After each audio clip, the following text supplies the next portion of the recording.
Everyone, I'm Jennifer from Gen W Arts, and yes, I'm back after such a long time.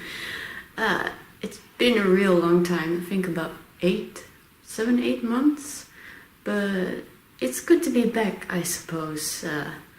So yeah, today's video will be a little bit short, I guess, because, well, I haven't been doing art a lot during the past 8-7 months because of reasons.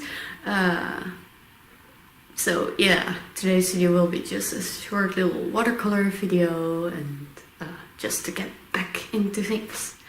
But yes, I'm excited and I'm happy and everything. So yeah, enjoy! Hey everyone, welcome to today's video, and yes, I am back and very much alive still.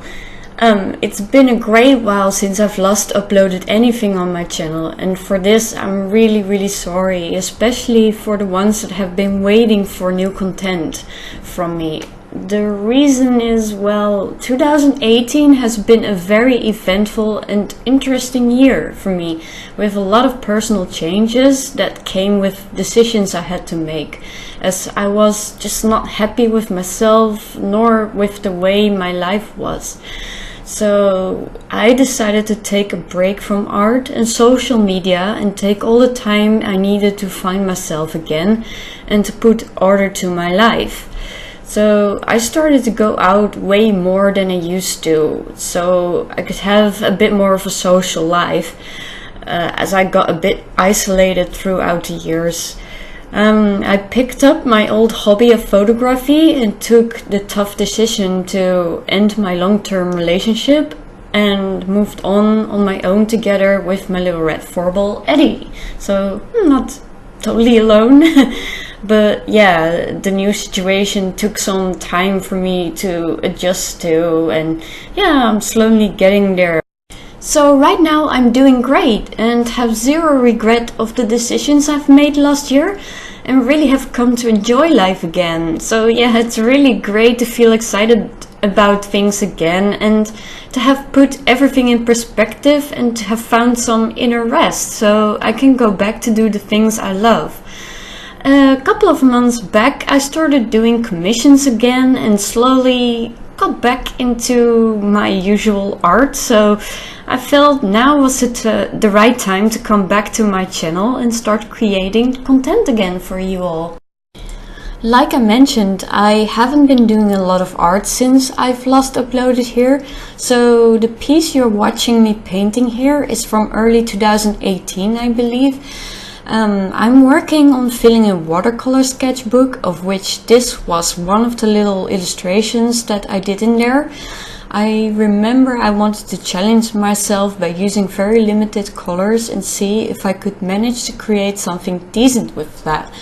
So I started out by sketching a kitten with a mechanical pencil with a blue lead, starting out by sketching very basic shapes to quickly lay down the idea and to get the proportions right.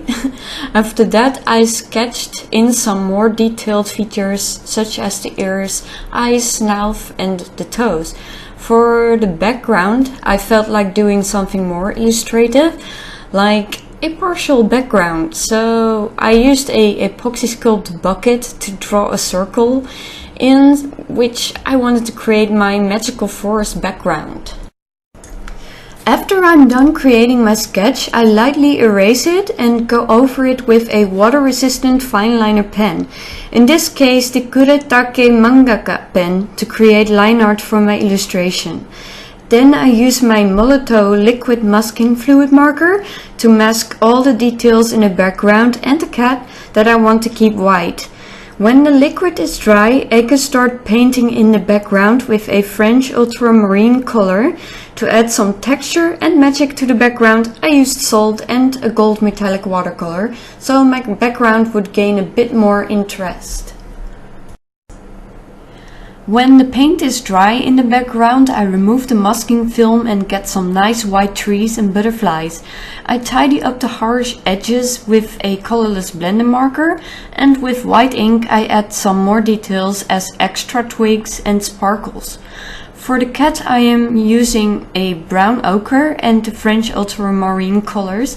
To create shadows on the white fur, I mixed the two colors to get a nice grey tone. Finally, when I am done painting the cat and the paint is dry, I remove the remaining masking film. When removing tiny bits of film, I like to use a Tombow Mono eraser. With it, I can remove the film fast and effortlessly. Oh, and they are great erasers too. With all the film gone, I have some nice highlights on my cat. Again, I soften up some harsh edges with the colorless marker. Note that this is a blender marker for water-based markers, not for the alcohol-based ones. Lastly, I put in the whiskers and the final details with white ink to finish up the illustration. So we are near the end of this quick little watercolor warm-up video. Well, definitely a warm-up for me, because it's been so long for me, it was kinda hard to get myself to start creating videos again. I guess I've gotten rusty. Anyway, I hope you enjoyed the video, and again, I'm so sorry for taking so long to get back at it. But thank you for watching, and I'm looking forward to see you all back in the next one. Have a good one.